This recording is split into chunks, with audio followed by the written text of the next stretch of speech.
Hello everyone, সবাই কেমন আছেন? আশা করি সবাই ভালো আছেন। তো এই যে দেখছেন দুটা ইলিশ মাছ, আর আজকে হচ্ছে ভাদ্র মাসের কৌশিকী অমাবস্যা। তো এই অমাবস্যার দিন আমরা কচুর ঝোল খাই। তো এই যে দেখতে পাচ্ছেন জল কচু, আসলে কচুর ঝোল আলাদা একটা কচু দিয়ে রান্না করা হয়, যেহেতু সেই কচু আমাদের এলাকায় পাওয়া যায় না, তাই আমরা জল কচু দিয়েই রান্না করেছি।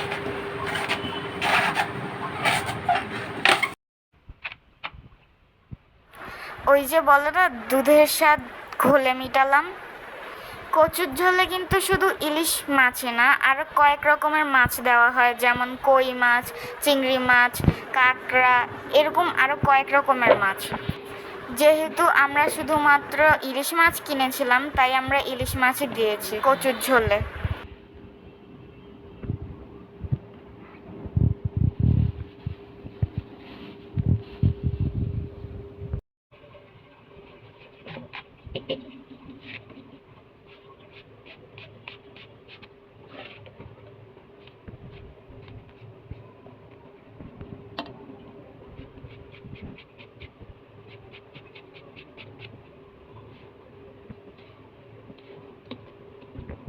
কচু সব কাটাকাটি শেষ, এখন এগুলোকে ব্লেন্ড করে নেব।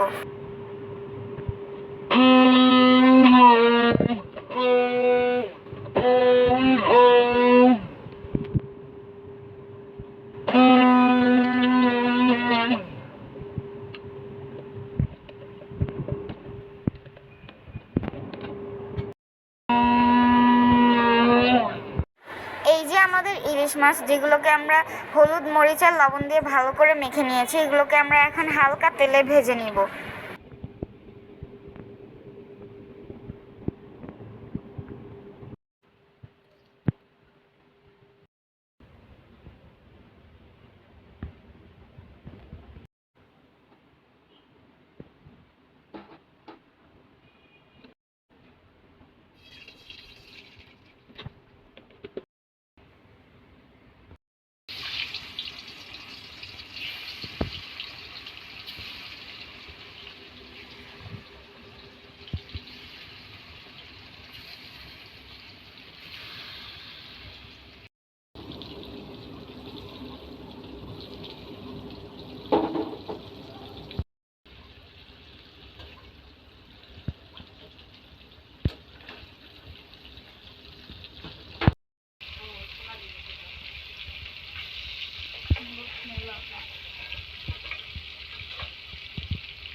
তো এই যে আমাদের ইলিশ মাছগুলোকে আমরা হালকা ভেজে নিয়েছি, এখন এই একই তেলে আমরা গোটা মশলা দিয়ে দিব।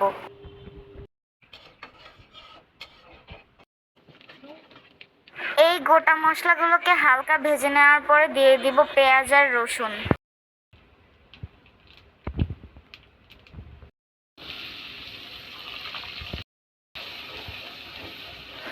এই পর্যায়ে এসে আমরা আমাদের ব্লেন্ড করা কচুগুলোকে দিয়ে দিব।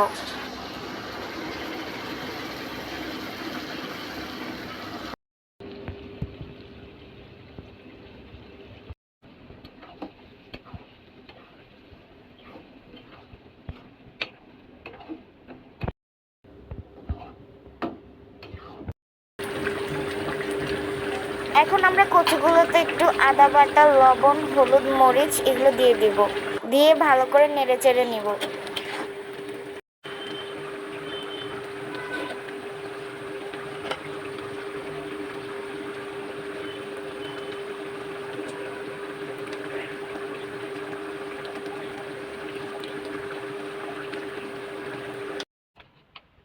দেখুন কি সুন্দর একটা কালার এসেছে।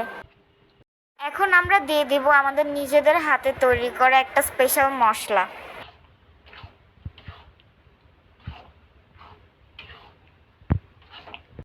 এইবার আমরা কচুকে সম্বারে দিয়ে দিব।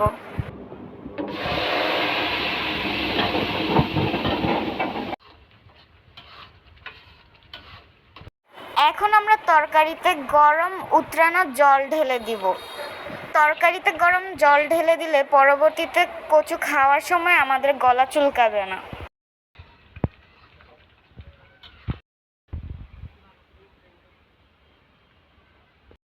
এখন আমরা তরকারিতে একটুখানি গোলমরিচের গুঁড়া দিয়ে দিব।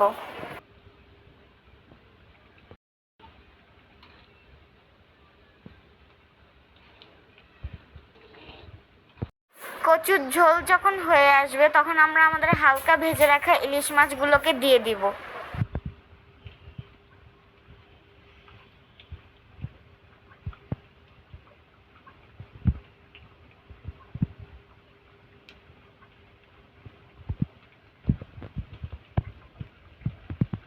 ভালো করে উতরানোর পরে এই যে আমাদের কচুর ঝোল রেডি।